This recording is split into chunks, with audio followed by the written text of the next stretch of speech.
Joel Embiid's letting the MVP slip out of his hands. My name is Hawk, let's talk hoops. Woj tweeted earlier today that the showdown of MVP frontrunners is off tonight. Sixers are ruling out Joel Embiid due to his calf versus Jokic and the Nuggets. Embiid attempted to work out this morning, but the team has taken a precautionary approach given the density of the recent schedule. So the Sixers are sitting Embiid. This is their third game in 4 nights. They're all on the road. They played back-to-back against Golden State and the Suns. Lost both of those games. Now we go into Denver without Joel Embiid. Likely would lose that game. So you're talking about a 3-game skid on the road, while in the past couple of weeks Joel was number 1 on MVP ladder. This is like the worst time to not play Joel, like the absolute worst time from a team perspective, mainly because, like I said, he's letting the MVP slip from his hands, and it's feeling very similar to how it felt last year once Harden got traded to Philly. Man, my boys kept saying up until the trade deadline last year, the MVP was looking like it was Joel's. Harden get traded to Philly, they didn't really excel as much as a lot of people expected them to. Embiid doesn't win it, it goes to Joel.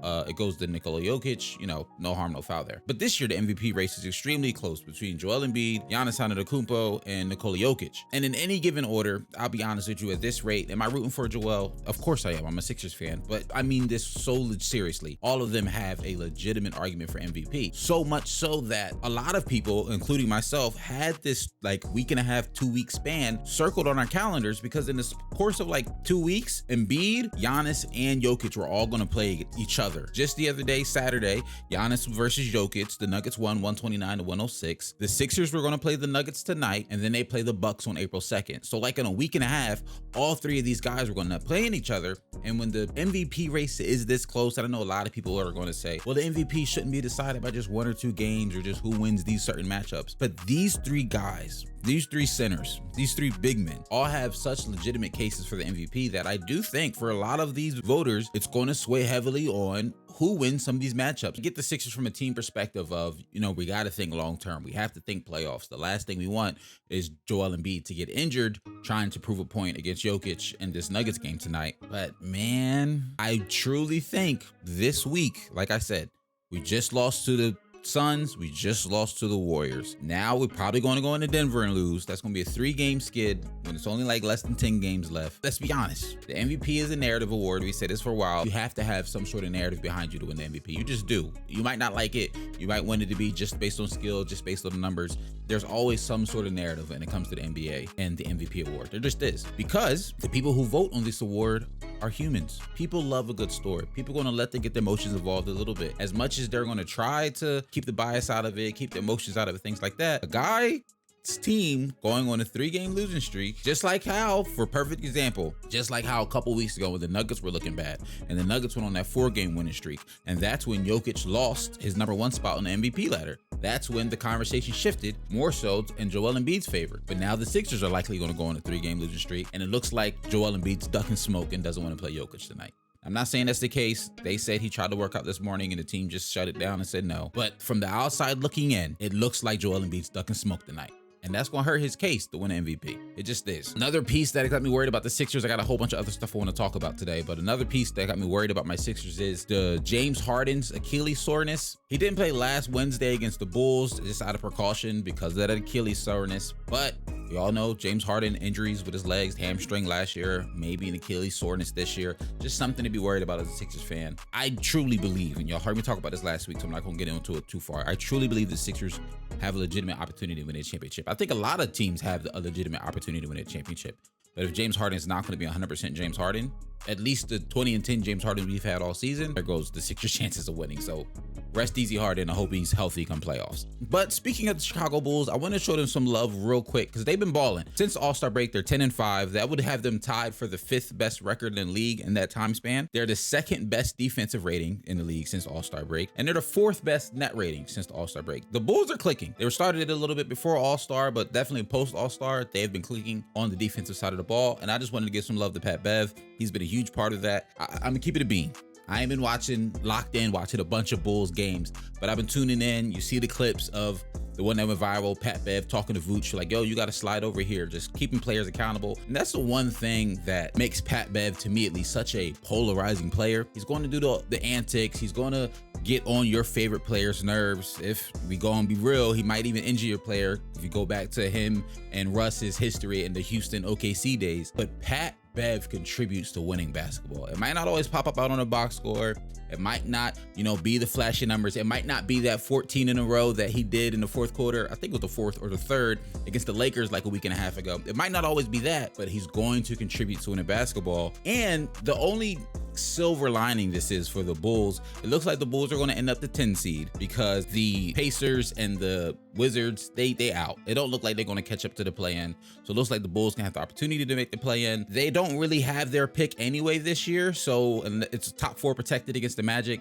There's no way they're getting all the way down to the top 4 pick. So they don't have their pick anyway this year. So they might as well fight. They might as well claw to have a first round exit against the Milwaukee Bucks. But hey, they'll keep Pat Bev's playoff streak alive. But speaking of the Bulls, like I said, they just beat the Lakers in their last game, came off the bench against the Bulls in a loss. The Lakers are currently the 9th seed, but with the way the Mavs, the Jazz, and the Blazers are looking, I think they're at least locked to keep their play-in spot. Honestly, call me a hater. I'm not worried about any 3 of those teams taking that play-in spot from the Lakers. And look at the Western Conference standings and look at the play-in teams. I honestly want the Lakers to play OKC the least. Out of all of these play-in teams, I probably have the most faith in OKC to make the playoffs. They just got a lot of momentum behind them right now. They just seem like the hungriest team out of these 4. That's just the vibe I get from them. I'm not usually a vibe guy, but something about OKC Thunder I really like. When I like the way they play ball. SGA is really turning into a superstar. They play good defense. If I'm the Lakers, I'm gonna keep it a bean. I don't want to play the Thunder. Timberwolves are interesting. Karl-Anthony Towns just came back. Shout out to him.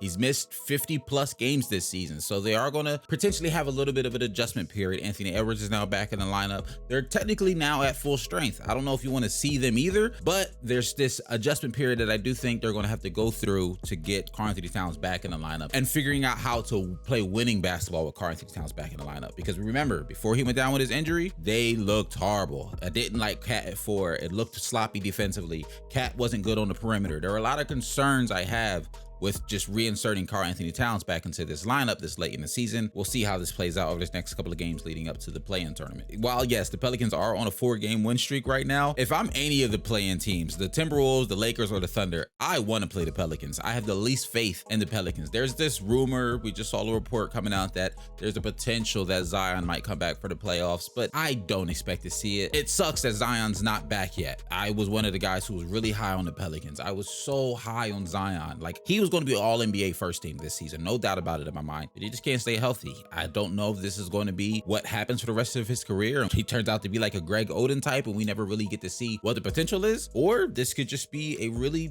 bumpy start to a Hall of Fame career. We'll have to just wait and see. Shifting gears to the other team in LA, the Clippers are cursed. On last Tuesday's game against OKC, I don't remember exactly which player it was. It was a game I was watching live and it was low-key, the injury looked way worse than reports are saying, but one of the OKC players fell on Paul George's knee, basically bent it backwards, hyperextending it. News broke the next day saying there isn't any tear and he's just going to be reevaluated in 2 weeks, and is saying it's a sprain or strain. Can't remember the exact verbiage, but reevaluated in 2-3 weeks. But what does that mean for the Clippers? It means he's not going to be here for the rest of the regular season. Very likely probably would miss the whole first round of the playoffs or get in there right in the tail end. And that's just based on if the reevaluation, he can basically play right away. If there's a reevaluation and they're like, no, he needs another week, he's not playing in the first round of the playoffs. And it sucks because they felt like the Clippers were finally starting to put things together. Now, if you remember when Russ first got traded, they went on that, I believe, 5-game losing streak, but then they won 4 in a row and they were actually 4-1 going into that OKC game when Paul George got injured. So they were putting together some positive momentum. They were playing some really good basketball. Russ was looking good. Kawhi has been looking amazing over the last about 2 months. They looked like they were starting to click and there was some conversation brewing. It's like, all right, now keep your eyes on the Clippers. Come playoffs, they might make a move. They might go on a run. This might finally be the time that they're all healthy going into the playoffs. And just turns out that's not the case. And the reason I say this might finally be the time, because the only other time that they've been healthy in the years that they've been together, Paul George and Kawhi, was the first year they were together in the 1920 year, so in the bubble, when they blew that 3-1 lead to the Nuggets in the second round. That was the last time both Paul George and Kawhi were healthy, 2020. Feels like forever ago, I know. That following year in the 21 playoffs, Kawhi tore his ACL in the second round. They make it to the Western Conference Finals, but they lose in 6. And last year's playoffs in 2022, Kawhi misses all of last season because he's rehabbing the ACL, and they don't even make the playoffs. They lose to the Pelicans in the play-in tournament. So now you're looking at this Clippers team with this history of injury in the playoffs, this history, and this one of the biggest what-ifs in recent history is, what if Kawhi and Paul George were healthy together in the playoffs? Because there are flashes throughout the regular season. We just saw some flashes last week of when they're healthy and playing together with the synergy. You're talking about arguably two of the best, if not the two best, two-way guys in the league on the same team. Wish Paul George the best in a speedy recovery, of course. The Clippers as an organization are clearly cursed, and hopefully when they move to the new arena, the curse is lifted, but we shall see. Quick, I know we talked about this last week, but I'm really now officially done with Dallas. I am done. They just lost back-to-back against the Charlotte Hornets, a team that was missing three of their best players, and they still somehow ended up losing. I have no idea what is going on with Dallas. And it's crazy because the biggest thing, and I know I'm not going to go down this rabbit hole again, but the biggest thing is they're horrible defensively. They were a top 5 defense last year. I get you lost Dorian Finney-Smith, but at some point it's like, is it a mindset thing? Is it a coaching thing? I want to really do one eventually, maybe over the summer when they got some more time, a real deep dive on the Dallas Mavericks and compare and contrast the team that we saw last year versus the team that we saw post. The whole season, really, they haven't been good defensively, but definitely post All-Star break, horrible defensively. Since Kyrie's been traded, they're 8-13, and when Kyrie and Luka play together, they're 3-8. It's abysmal. So I started to ask myself, what's the doomsday scenario if they get bounced out in the play-in or don't make the playoffs altogether, and Kyrie decides to leave in free agency in the summer? What does that doomsday scenario look like for the Dallas Mavericks? So I initially started with, okay, so what picks do they have? It's not beautiful. They got a couple, but it's not like they have as many as a lot of people think. So this year, the Knicks own their pick. It's top 10 protected, but I doubt if they end up with a top 10 pick, that is definitely the doomsday scenario. And then the 29 pick is owed to the Nets. They have plenty of picks to move around, the 24, the 25, the 26, the 27. They can't really do anything with the 28 because you can't move the 28 since the 29 is already out consecutive years. So they got 3 picks they could play with. You could package 2 of them in the deal. You can't package all 3. So they can do something, but the move that this team needs to make to become competent again, to be able to put a real team around Luka that can do something and win something, and I'm not even necessarily saying win the title, I'm just saying be a second round playoff team. They need to take a hard look at themselves. Call me crazy. They need to take a hard look at their coach and see if he's really the guy they want to move forward with, because you already know I'm out on Jason Kidd. But they got some decisions to make. They definitely have some decisions to make. Luka had that quote the other day. We was talking about, y'all used to see me playing with a smile. I'm going through a lot. I don't think he even said in that quote was like, it's not all basketball related. Yes, some of the stuff is basketball frustration, but he's like, I'm going through some off-court real life stuff at the same time. So that's why you're not seeing me happy on the court all the time. But it's also hard to be happy when you lost back-to-back games against the Hornets. So I get it. Last but not least, I want to give a shout out to The Ringer and Logan Murdoch for this great Jaylen Brown article. It came out last week, so I'm sure if you haven't read it, you've at least seen some of the quotes of Jaylen talk about his future with the Celtics, his experience and his relationship with Kyrie.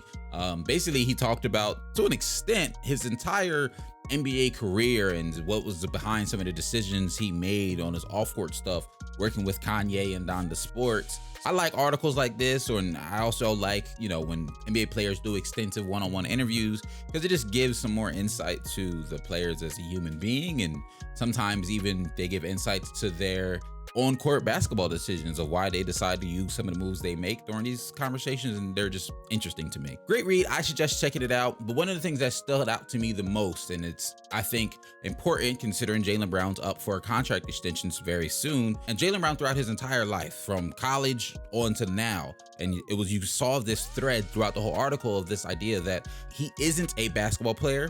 He's a person who plays basketball. He talks about always battling isn't necessarily the word I'm looking for, but going through this process of making sure his fate is in his own hands to an extent, to make sure that he's not, perpetuating the stereotype of just an athlete. He didn't want to perpetuate the stereotype of a student athlete that doesn't care about his academics. They talked about some of his off-court stuff, the social justice stuff he's involved in, the fact he's the vice president of the Players Association. I forgot he was the vice president until I read this article. And then, of course, it gets to the end when he's talking about, does he want to stay long-term with the Celtics? And I think his answer was great. When asked whether he wants to stay in Boston long-term, Brown is non-committal. I don't know. As long as I'm needed, it's not up to me. We'll see how they feel about me over time and how I feel about them over time. Hopefully, whatever it is, it makes sense. But I will stay where I want it. and I will stay where I'm needed and treated correct. When asked how long he wants to play with Tatum, Brown keeps his focus on the immediate future. I just enjoy the time that you have now. He says, if it's for your whole career, it's for your whole career. If it's not, it's not. Some of the greatest players of all time haven't finished with their organization. Michael Jordan retired a Wizard. As much as we like it here and enjoy being here, you see where life takes you. You see how the progress goes. And all you really do is focus on what's in front of you right now, to be honest. But I don't really know or want to answer that type of question because that type of stuff makes Celtics fans speculate and go crazy, especially right now. I'll just say, we'll get there when we get there. And I also get Jaylen Brown's hesitations to sign an extension because rumor has it that the NBA is going to have a new television deal, which means the salary cap will increase, which means he can make more money on a fresh contract than he could if he just extends his current contract. We all know Jaylen Brown's been low-key a dangling trade piece throughout his whole entire career.